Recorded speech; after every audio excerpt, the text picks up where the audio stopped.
इस वीडियो में हम लोग एक बहुत ही इंटरेस्टिंग टॉपिक पेडिकुलोसिस के बारे में बात करेंगे।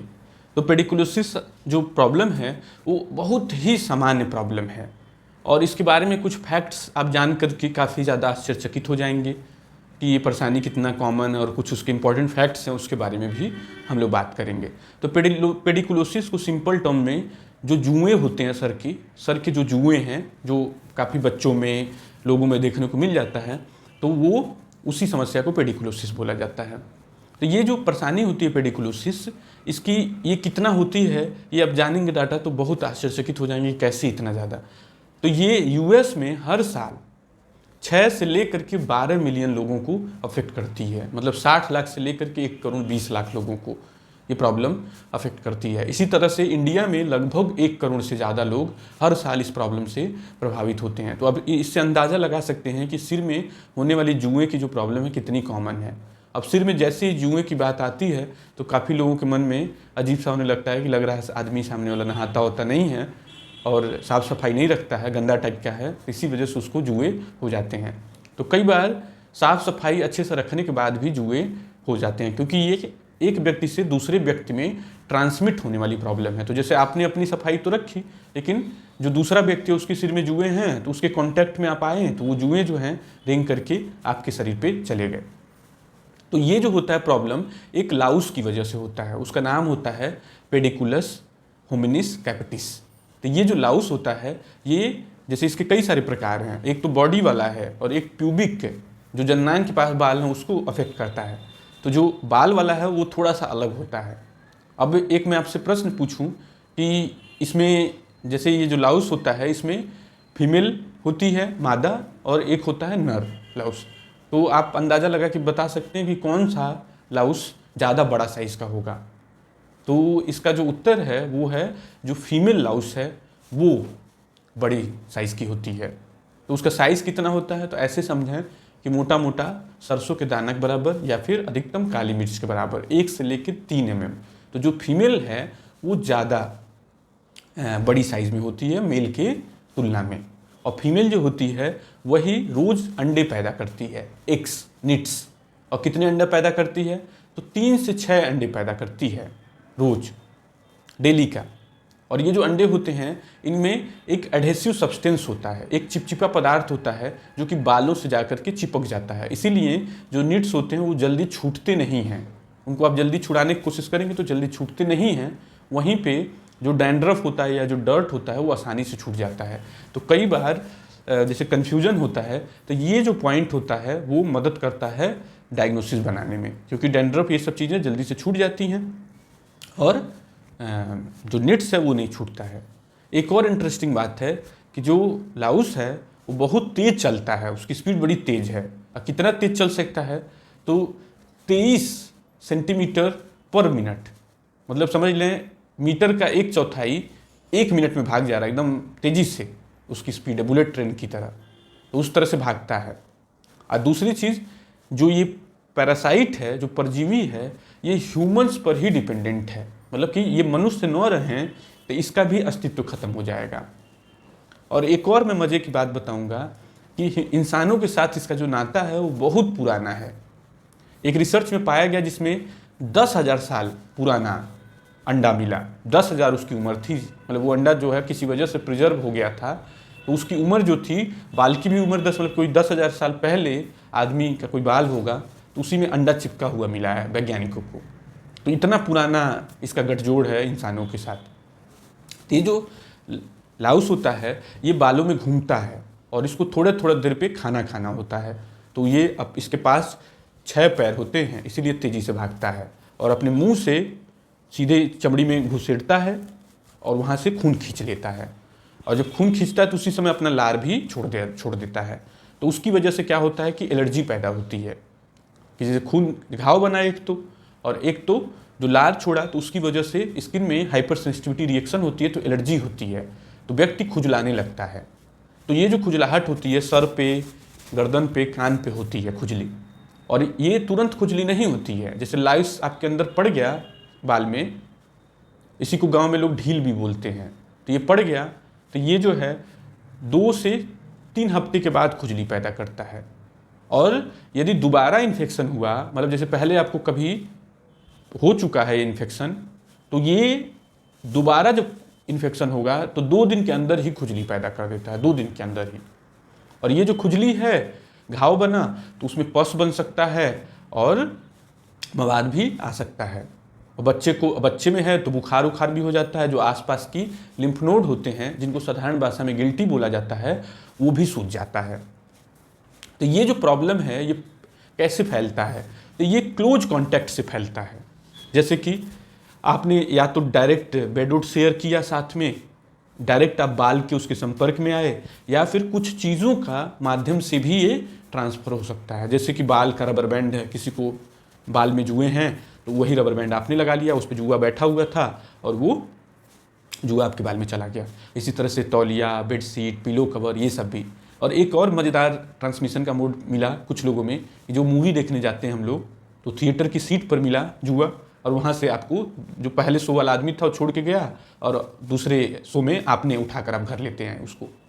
और दूसरी चीज़, बच्चों में ये बहुत ज़्यादा देखने को मिलती है, विशेष करके स्कूल में, और जो लोअर सोशियो इकोनॉमिक स्टेटस के जो कंट्रीज़ हैं तो वहाँ पर ये इन्फेक्शन ज़्यादा देखने को मिलता है। तो ये बच्चों में एक साथ स्कूल के बच्चे हैं तो उनको तो पता नहीं है, तो वो अपना सामान वामान सब कुछ शेयर कर रहे हैं, स्कार्फ शेयर कर रहे हैं, टोपी शेयर कर रहे हैं, और साथ में खेलते कूदते हैं, तो वो इन्फेक्शन आसानी से ट्रांसमिट हो जाता है। और यहाँ पे ध्यान देने वाली बात ये है कि ये जो लाउस है ये इंसान के बिना 1 से 2 दिन ही केवल जी पाता है। 1 से 2 दिन, 1 से 2 दिन ये शरीर के बाहर रहे तो भूख से मर जाएगा ये। ऐसे एक लाउस जो होता है उसका जीवन काल 30 दिन का होता है, बहुत छोटा उसका जीवन चक्र है, इंसानों की तरह लंबा नहीं है, लेकिन वो अपने बच्चे पैदा करके अपनी पीढ़ी बढ़ाते चला जाता है। तो इस तरह से ये प्रॉब्लम ट्रांसमिट होती है एक व्यक्ति से दूसरे व्यक्ति में। नेक्स्ट पार्ट आता है इसके डायग्नोसिस का। इसका जो डायग्नोसिस होता है वो बड़ा इजी हो जाता है, क्योंकि कई बार तो सीधे लाउस से देखने को मिल जाता है, कई बार नंगे आँख से देखने को मिल जाता है। जिन केसेज में कन्फ्यूजन है उसमें डॉक्टर एक जो निट है उसको देख लेता है, तो उसके लिए कभी डर्मोस्कोप या हैंड हेल्ड जो सिंपल लेंस हैं उनको इस्तेमाल में लेते आता है, तो उससे पता चल जाता है। और जैसे हमने बात की कि डैंड्रफ वाले स्केल्स जो होते हैं आसानी से छूट जाते हैं, निट्स जल्दी नहीं छूटते हैं। तो इसकी जो डायग्नोसिस होती है बड़ी स्ट्रेट फॉरवर्ड होती है। तो इसमें ये भी ध्यान देना होता है कि जब आप स्क्रीनिंग करें मरीज को, जब डॉक्टर स्क्रीनिंग करता है तो घर वालों को भी स्क्रीनिंग कर लेना जरूरी है, क्योंकि घर में एक सब तो शेयरिंग ही है, सारा सामान तो लगभग सब लोग शेयर करते हैं एक दूसरे से। तो एक व्यक्ति को हुआ तो दूसरे को फैल गया, और उसका इलाज नहीं हुआ तो फिर से वो गोल गोल घर में घूमता रहेगा। तो एक साथ पता करके सबका इलाज कर देना ठीक रहता है, तो उससे प्रॉब्लम सॉर्ट आउट हो जाती है। नेक्स्ट पार्ट आता है इसका ट्रीटमेंट का। तो इसका ट्रीटमेंट बड़ा ईजी होता है, बहुत सिंपल होता है, बहुत ईजिली जल्दी से ठीक हो जाता है। तो जैसे इसमें कुछ होम बेस्ड थिंग भी उपयोग में लाया जा सकता है, और नहीं उससे ठीक हो रहा है तो डॉक्टर से भी कंसल्ट किया जा सकता है। तो जैसे सिंपल आपने अपने सर पे ओलिव ऑयल लगाया या वैसलीन लगाया, तो उससे भी ये जो लाउस होता है उसके ऊपर निगेटिव इम्पैक्ट पड़ने लगता है। लगा के आपने छोड़ दिया और फिर खूब पतला वाला जो कंघी का पतला वाला हिस्सा होता है उसे खूब बढ़िया से कंघी कर दिया कि जिससे सारा लाउस बाहर आ जाए। तो ये तो बड़ा सिंपल सा इलाज है। फिर यदि इससे नहीं ठीक हो रहा है तो इसके लिए दवाइयाँ तमाम तरह की उपलब्ध हैं, और उनमें से अधिकांश दवाइयों के लिए आप डॉक्टर से कंसल्ट ना भी करें तो भी कोई बहुत विशेष दिक्कत नहीं है, क्योंकि लगाने वाली सिंपल मेडिसिन होती हैं। तो जो सबसे ज़्यादा पॉपुलर दवाई है वो है परमेथ्रिन 1% लोशन या क्रीमी लोशन आता है। तो उसको क्या करना है कि बालों में पूरा लगा देना है, सारे बाल में, और फिर उसको छोड़ देना है 10-15 मिनट के लिए, और फिर उसको नॉर्मल शैम्पू से धो देना है। लेकिन धोने के बाद फिर से जो कंघी है पतला वाला हिस्सा, जैसे चौड़ा वाला मुंह होता है और एक पतला वाला जहाँ पास पास प्लास्टिक के वो होते हैं, तो उससे खूब अच्छे से कॉम कर देना है। वो कॉम करने के पीछे कारण ये है कि एक तो जो मरे हुए लाउस है वो निकल जाए, और जो निट्स हैं, अंडे हैं, वो सब भी पूरा कंघी से बाहर निकल जाए। दूसरा महत्वपूर्ण चीज़ ये है कि ट्रीटमेंट को 7 से 10 दिन के बाद रिपीट करना बड़ा आवश्यक है।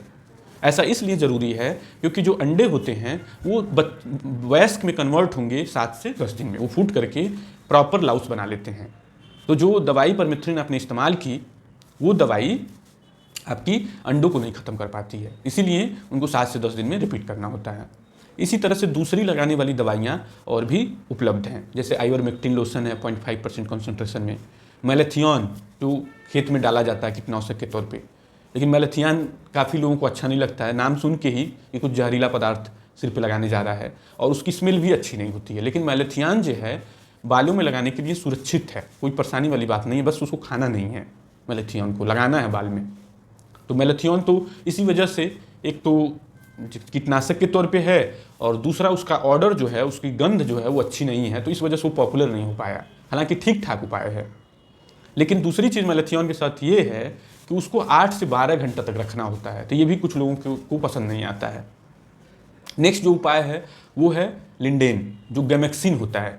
आपको लगेगा बार बार कीटनाशक की बात की जा रही है कि बार बार कीटनाशक वाली दवाइयाँ, खतरनाक दवाइयाँ सजेशन में दे रहा है। तो जो गैमेक्सिन है वो भी अच्छा, ये वैसे भी हम लोग कीड़े को ही तो मार रहे हैं। जो लाउस है वो आँख से दिखने वाला 1 से 3 mm का कीड़ा है, सीधे समझें। तो कीड़े को मारना है तो कीटनाशक तो इस्तेमाल करना ही पड़ेगा। तो गैमेक्सिन भी अच्छा है, लिंडेन भी। लेकिन उसके साथ एक परेशानी है कि वो खून में एब्जॉर्ब होता है और कभी कभी न्यूरोटॉक्सिटी, नसों पर, मस्तिष्क पर डैमेज भी पहुंचा चुका है। तो इसीलिए बड़े बच्चों में या फिर बड़े लोगों में ही वो इस्तेमाल किया जाता है। काफ़ी केसेस में 15 साल के नीचे नहीं इस्तेमाल किया जाता है लिंडेन।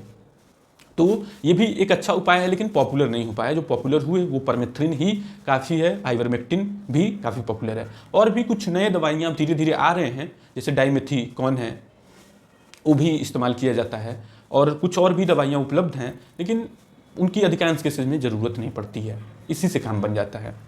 यदि रेजिस्टेंट केसेस हों या फिर बीमारी पूरी तरह नहीं ठीक हो रही है, तो जो आइवरमेक्टिन लगाने वाली दवाई थी उसी की खाने वाली गोली आती है, तो डॉक्टर उसे दे देता है, तो उससे भी काम बन जाता है। पहले के समय में लोग एक तरीका और अपनाते थे पेडिकुलोसिस, जुओं को ख़त्म करने, बाल ही उड़ा दीजिए, सेव कर दीजिए। लेकिन अभी तो कोई नहीं उड़ाएगा। अभी आप बाल उड़ा देंगे तो आपका बाल उड़ा देगा आदमी, या ऐसा बोलेंगे तो तुरंत वो कहेगा कि ऐसा कौन सा इलाज बता रहे हो। लेकिन ये भी एक अच्छा उपाय है कि बाल आपने सेव कर दिया तो उसी के साथ सब कीड़े खत्म और सब कुछ खत्म। तो ये भी एक अच्छा ट्रीटमेंट है। तो इसका जो ट्रीटमेंट है, बीमारी है, ये सब कुछ बहुत सिंपल है। इसको आसानी से हैंडल किया जा सकता है और इसको होम बेस्ड ट्रीटमेंट से भी ठीक किया जा सकता है और प्लस दवाइयों से ठीक किया जा सकता है। ज़रूरत पड़ने पे आप अपने स्किन डॉक्टर से मिल करके ठीक कर सकते हैं। लेकिन ध्यान देना है कि यदि पस पके हुए दाने हों सिर में तो फिर खुद का इलाज न करें, क्योंकि उस दौरान एंटीबायोटिक्स देनी पड़ती हैं, लगाने वाली और खाने वाली। तो एंटीबायोटिक्स आप खुद से उपयोग नहीं कर सकते हैं, खाने वाली दवाइयाँ आप खुद से ना करें तो अच्छा है। हालांकि इंडिया में तो सब कुछ चलता है कि आदमी गया मेडिकल स्टोर से उठा लाया, खा लिया, फिर जो हुआ सो हुआ, उससे क्या ही फ़र्क पड़ता है। तो वो तो आप अपने स्किन डॉक्टर से मिल करके ही उसको करवा लें। Thank you.